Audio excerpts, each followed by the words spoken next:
15 अगस्त 1947 में हमारा भारत देश आज़ाद हुआ। आज देश की आज़ादी को 75 साल पूरे हो गए हैं। आज पूरा देश आज़ादी का 76वां स्वतंत्रता दिवस मना रहा है।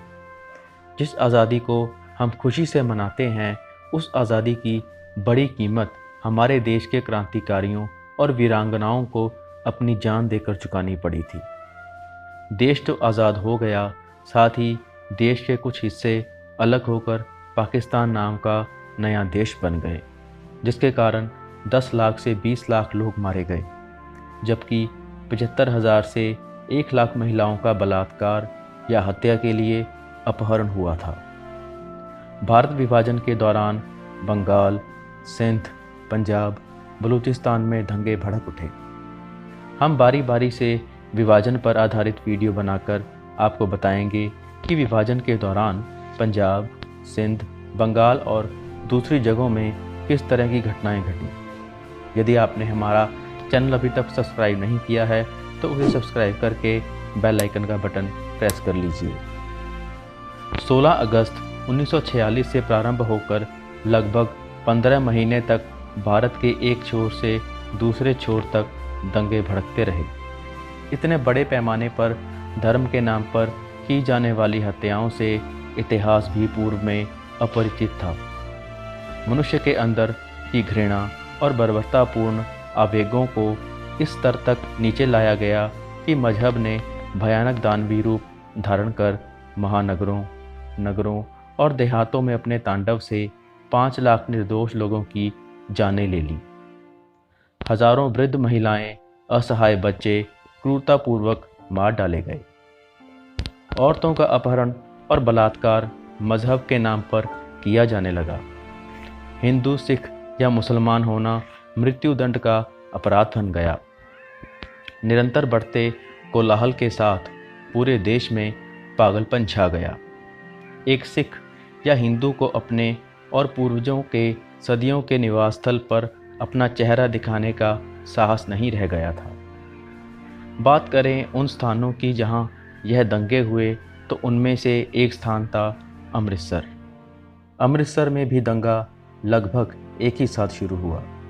6 मार्च को बटाला से आने वाली एक रेलगाड़ी को शरीफपुरा में मुसलमानों की एक भीड़ द्वारा रोका गया। शरीफपुरा अमृतसर का ही एक बाहरी भाग है। बहुत से सिखों और हिंदुओं को काट डाला गया।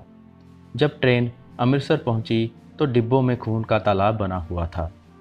महिलाओं के डिब्बे अनेक लाशों से भरे हुए थे। अमृतसर में पदस्थापित एक हिंदू मजिस्ट्रेट एक दिन के अवकाश पर लाहौर गया था। वह अपनी ड्यूटी पर शीघ्रता से लौट रहा था। उसने रेलवे स्टेशन के बाहर भयभीत और उत्तेजित लोगों की भीड़ तेजी से शहर की ओर बढ़ते देखी।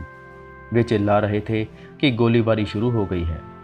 भीड़ के बीच से कठिनाई से रास्ता निकालते हुए वह घर पहुंचा और जिला मजिस्ट्रेट से आदेश के लिए फ़ोन किया। आश्चर्यजनक रूप से जिला मजिस्ट्रेट ने हॉस्पिटल जाने और घायलों का कथन लिखने का आदेश दिया। उसने अस्पताल में लगभग धड़ से अलग, सर किया हुआ, पेट चीरकर आंतड़ी बाहर निकाला हुआ, हाथ पैर काट कर अलग किया हुआ और सब प्रकार के भय कंपित करने वाले घाव देखे।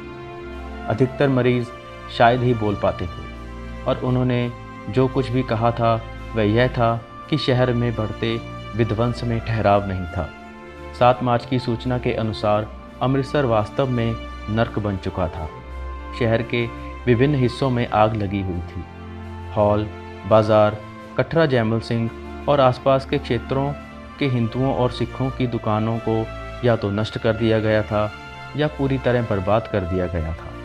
अगले दिन तक शमशान स्थल पर 140 लोगों की मौतें दर्ज की गईं। 2 मुख्य अस्पतालों में 275 घायलों का उपचार किया गया। मृत और घायलों की वास्तविक संख्या इन अंकों से बहुत अधिक थी। बहुत सी लाशों को जला दिया गया और कुछ अन्य गिरे मकानों के मलबे में दब गए। रावलपिंडी के ग्रामीण क्षेत्रों की स्थिति तो और भी चिंताजनक थी। रावलपिंडी जो कि आज पाकिस्तान में है।